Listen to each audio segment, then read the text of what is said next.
भारतीय state bank व इतर वित्तीय संस्थांमधून ग्राहकांची लूट। आम्ही उपोषण आंदोलन करणारे भारतीय स्टेट बँकेचे ग्राहक आणि SBI म्युच्युअल फंडाचे गुंतवणूकदार आहोत। आम्हाला आलेल्या अनुभवावरून झालेल्या मनस्तापाबद्दल आणि घडणाऱ्या गैरबाबींविषयी लोकांमध्ये जागृती करण्याच्या उद्देशाने दिनांक 27/11/2024 रोजी एक दिवसीय ठिय्या आंदोलन करत आहोत। भारतीय स्टेट बँकेतील प्रत्येक शाखेत मोठ्या रकमेचे चेक क्लिअरिंग आल्यास विनाकारण परत पाठविले जाते, ज्यामुळे ग्राहकांना नाहक दंडाचा भुर्दंड भरावा हा त्यामागचा उद्देश असावा। RBIच्या निर्देशानुसार ग्राहकांना संपर्क साधावे व त्यानंतरच त्रुटी असल्यास चेक परत करावे। खातेदारांच्या शिल्लक रक्कम पाहून अधिक रक्कम असलेल्या खातेदारकांना फोन करून SBI लाईफ इन्शुरन्स किंवा SBI म्युच्युअल फंड यासारख्या इतर आर्थिक संस्थांकडून फक्त कमिशनसाठी गुंतवणूकदारांचे पैसे अशा बँकेबाहेरच्या कंपनीमध्ये वर्ग करत आहेत। अशा प्रायव्हेट कंपन्यांमध्ये काही अडचणी निर्माण झाल्यास ग्राहकाला विनाकारण मनस्ताप होऊ शकेल, जो यापूर्वी अनेक खातेदारांनी अशी तक्रार दिलेली आहे। बँकेतील अधिकाऱ्यांकडून चेकबुक, ATM कार्ड किंवा नवीन खाते उघडणे याविषयी काहीही माहिती विचारली असता उद्धट उर्मट अशी उत्तरे मिळतात। कर्मचाऱ्यांना आदरपूर्वक वागणूक मिळवण्याविषयी प्रशिक्षण द्यावे। ग्राहकांची KYC बँकेत न करता बँकेच्या बाहेरील ग्राहक सेवा केंद्रामध्ये पाठवून ग्राहकांना विनाकारण त्रास देण्याचे कार्य सुरू आहे। बँकेच्या संबंधित कामे बँकेतून व्हावे। स्टेट बँकेच्या अनेक शाखांमध्ये SBI म्युच्युअल फंड व SBI लाईफ इन्शुरन्सचे अधिकृत कर्मचारी नसताना गुंतवणूकदारांची गुंतवणूक घेऊन नियमबाह्य व बेकायदेशीर व्यवसाय केले जात आहे, हे बंद करावे। भारतीय state bank, SBI life insurance व SBI म्युच्युअल फंड यांचे आपापसात असलेला संबंध व कमिशन याविषयी कोणत्याही प्रकारची माहिती अधिकृतपणे न दर्शविता, माहिती लपवून ठळकपणे नमूद न करता सर्व संस्था बँकेचेच असल्याचे तोंडी सांगून दिशाभूल करून लोकांना संभ्रमित करून पैसे दुसऱ्या संस्थेकडे वर्ग करीत आहेत। यामुळे ग्राहकांना भविष्यात अडचणी येऊ शकतात। यापूर्वी अनेक गुंतवणूकदारांना अशा प्रकारच्या अडचणी आलेले आहेत। अशा योजनांमध्ये गुंतवणूक केल्यास बँकेचे दायित्व याविषयी स्पष्ट नमूद करावे। भारतीय स्टेट बँक हे फक्त कमिशन कमविण्यासाठी SBI म्युच्युअल फंड व SBI लाईफ इन्शुरन्सचे काम करीत असल्याबाबत दर्शनी भागात स्पष्ट अक्षरांमध्ये बोर्ड लावावे। एकदा ग्राहक विना चेक बुक पैसे ट्रान्सफर करायला गेल्यास चेक शिवाय ट्रान्सफर होणार नाही म्हणून परत पाठवितात, पण तेच कमिशन मिळणाऱ्या योजनांमध्ये ट्रान्सफर करायचे असल्यास बँकेतील प्लेन डेबिट स्लिप वापरतात।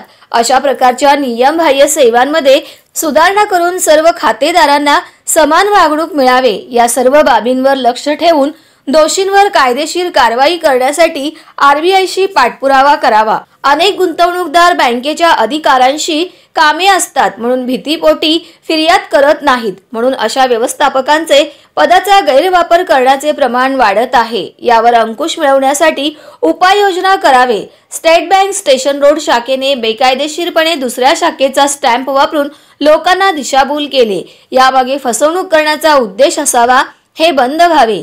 SBI आणि SBI म्युच्युअल फंड कंपन्यांनी मिळून एका सहकारी बँकेला 2 कोटी रुपयाला फसविले आहे। अद्याप त्याविषयी कागदपत्रे मागूनही देत नाहीत। माजी सैनिकांच्या खात्यांविषयी व त्यांना सेवा देताना उद्धटपणे वागणे हे अयोग्य आहे। बँकेच्या वरिष्ठ अधिकाऱ्यांपर्यंत तक्रारी केल्या। म्युच्युअल फंडाच्या अधिकाऱ्यांविरोधात पोलिसांमध्ये गुन्हे दाखल आहेत। SBI लाईफ इन्शुरन्सच्या विरोधात ग्राहक मंच येथे तक्रारी दाखल आहेत, परंतु बँकेच्या वरिष्ठ अधिकाऱ्यांनी दोषींवर अद्यापही कायदेशीर कारवाई केलेली नाही। आपण जिल्हाधिकारी या नात्याने व जिल्हा बँकर्स कमिटीचे अध्यक्ष या नात्याने उपरोक्त प्रकारांविषयी स्वतंत्र बैठक घेऊन अधिकाऱ्यांवर कडक कायदेशीर कारवाई करण्याचे आदेश द्यावेत। पुढील 7 दिवसात याबाबत कुठलीही कारवाई दिसून आली नाही तर 6 डिसेंबर 2024 रोजी शुक्रवारी भारतीय स्टेट बँकांमधील आमचे सर्व खाते बंद करू व बेमुदत धरणे आंदोलन करतील, याची नोंद घ्यावी। मी विजयकुमार वासुदेव अंकम, सोलापूर जिल्ह्यात यापूर्वी आम्ही अनेक वेळा उपोषण आंदोलन केले असता SBI व त्यांच्या इतर कंपन्यांकडून काहीच उत्तर मिळाले नसल्याने आज आणि त्याशिवाय त्यांच्या बेकायदेशीर व्यवसायामध्ये मोठ्या प्रमाणात वाढ झाल्या कारणाने आम्ही पुन्हा एकदा धरणे आंदोलन करीत आहोत। यामध्ये state bank of India treasury शाखा येथील शाखा व्यवस्थापक सौ सरस्वती उंबरजे मॅडम यांनी एका गुंतवणूकदाराकडून एका सरकारी निवृत्त गुंतवणूकदाराकडून 1 लाख रुपये गुंतवणूक घेतले, जे SBI लाईफ इन्शुरन्स हा स्टेट बँकेतच असल्याचं नमूद करून त्यांच्याकडनं गुंतवणूक घेतले, ज्यामध्ये त्यांना त्या गुंतवणूकदाराला 11,000 रुपयेपेक्षा जास्त दंड चार्जेस लागलेला होता। हे चार्जेस बाबतीत जेव्हा विचारायला गेला तेव्हा त्यात त्यांना निदर्शनास आले, त्यात एजंट म्हणून एका त्रयस्थ व्यक्तीचं नाव होतं। हा विषय संशयास्पद वाटल्याने त्या गुंतवणूकदाराने हा पॉलिसीमध्ये काहीतरी फसवणूक झाल्याचं संशय येऊन ते पॉलिसी बंद करायला अर्ज केलेला आहे। अशा प्रकारे स्टेट बँकेत बसून फक्त कमिशन पोटी स्टेट बँकेचे जर व्यवस्थापक अशा चुकीच्या गोष्टींमध्ये जर गुंतवणूक घेऊन लोकांचं जर नुकसान फसवणूक करत असेल तर याला जबाबदार कोण आहे? स्टेट बँकेचे वरिष्ठ अधिकाऱ्यांनी याकडे लक्ष देऊन यावर योग्य ती कारवाई करावी। या व्यतिरिक्त SBI व स्टेट बँक म्युच्युअल फंड कंपन्या दोघांनी मिळून एका सहकारी संस्थेचं 2 कोटी रुपये इक्विटी स्कीममध्ये घेऊन फसवणूक केल्याचे तक्रार आहे, ज्याचे उत्तर अनेक वेळा त्या सहकारी बँकेने त्यांचा पाठपुरावा केला असता अद्याप त्यांनी माहिती दिलेला नाही। म्हणून SBI व SBI म्युच्युअल फंडच्या संदर्भात त्यांच्या कारभाराबाबत अजून शंका वाढ होत आहे।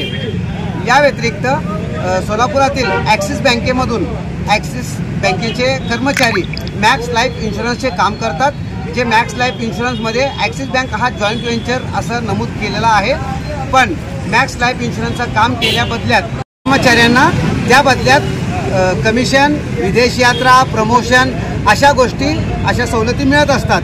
त्यामुळे ते लोक गुंतवणूकदाराला मॅक्स लाईफ इन्शुरन्स ॲक्सिस बँकेचेच असल्याचं दर्शवतात आणि त्यात गुंतवणूक घेतात। हे प्रोसेस करताना ॲक्सिस बँकेमध्ये मॅक्स लाईफचे एजंट किंवा त्रयस्थ कंपनीचे कर्मचाऱ्यांना ते बसवतात। काही वेळेस त्या मॅक्स लाईफ इन्शुरन्सचे काही कर्मचाऱ्यांनी फसवणूक केल्याचे तक्रारी असताना सुद्धा ॲक्सिस बँकेकडून यावर कोणत्याही प्रकारचा दखल घेण्यात आलेला नाही। म्हणून ॲक्सिस बँकेवर सुद्धा किंवा इतर सोलापुरातील सर्व बँकांच्या कारभाराबद्दल थोडंसं शंका यायला इथं संधी आहे।